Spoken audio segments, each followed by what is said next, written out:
Hey Bob, so peaceful, easy feeling time.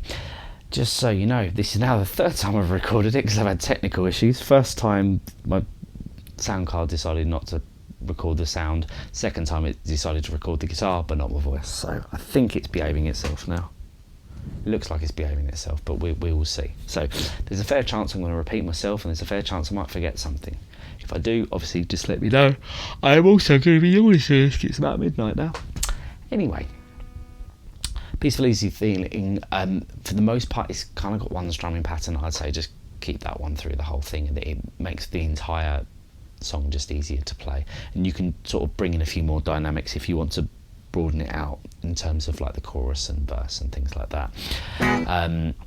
So the strumming pattern is the island strum, which is the ukulele player's favourite one in the entire world, which I think, as far as I'm aware, I think this is one which you know anyway, so I'm not going to walk you through that strumming pattern because I don't think I need to.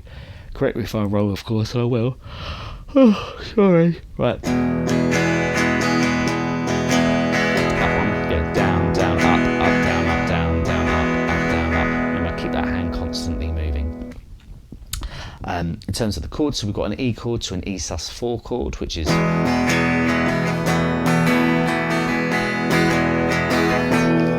Now the way that I do my E sus4 chord is that my E's like this, my pinky goes underneath my ring finger.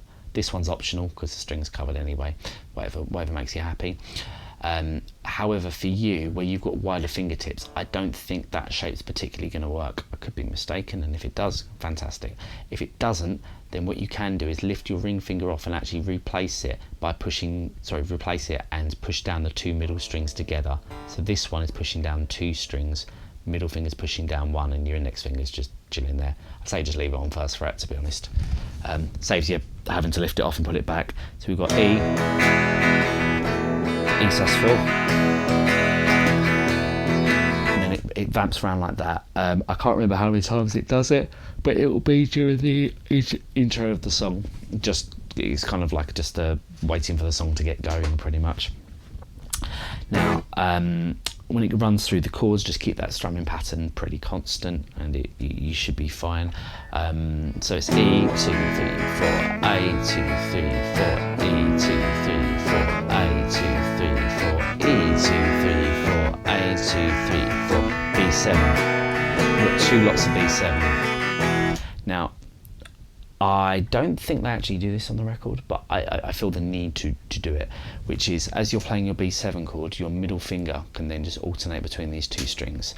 While it's on here, notice that my middle finger is actually blocking the thickest string. So if I play all 6, you only hear 5 strings.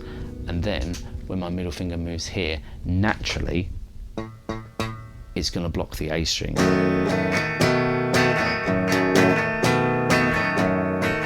Yeah, so when you've got that, yeah.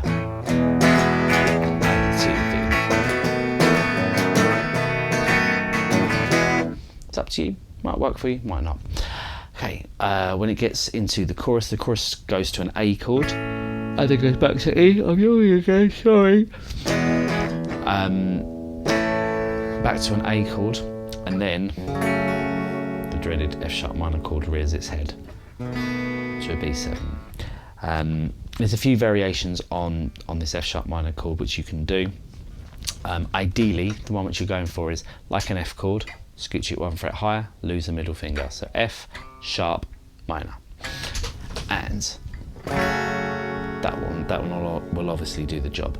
The other variations which you could have on it is you play an A chord, middle finger. I'm yawning again, sorry. Right, middle finger goes to the thickest string. Yeah, and that gives you like an F sharp minor flat 6 chord or something, which works. It's a little bit on the jazzy side, and it sounds a little bit clunky when you play through it because there's a lot of different tones in there. The final way you can do it is that you block all 4 of the strings with your ring finger, and then your middle finger frets the thickest string, which gives you that. The only trouble with that is it's very jazzy sounding. And it feels like that kind of, it's got that kind of vibe to it, which I don't think particularly works for country. But if it's a chord which you can arrive at well and you can play it fluently, yeah, I'm sure it'll be fine. Right, then, when you go to a B7, obviously, that one, and usually you would go for the easiest chord to move to. However, an F sharp minor chord and a B7 chord in a different position is actually probably an easier change. So your F sharp minor's here, just like I described before. Now these two come off. Your ring finger goes to the 4th string and your pinky goes to the 2nd string, both at 4th fret.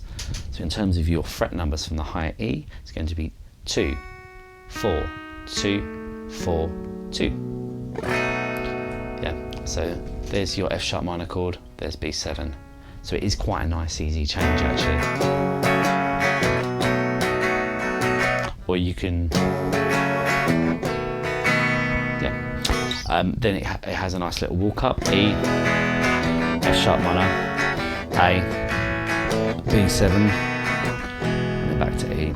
I don't think there's any other chord progressions in that which I'm aware of. I could be mistaken, but I think that is it. So I think the guitar solo-y parts are played over the verse into the chorus, or the verse or the chorus. So there shouldn't be any other sections which you need, but hopefully you should be familiar with cadences, so you can tell when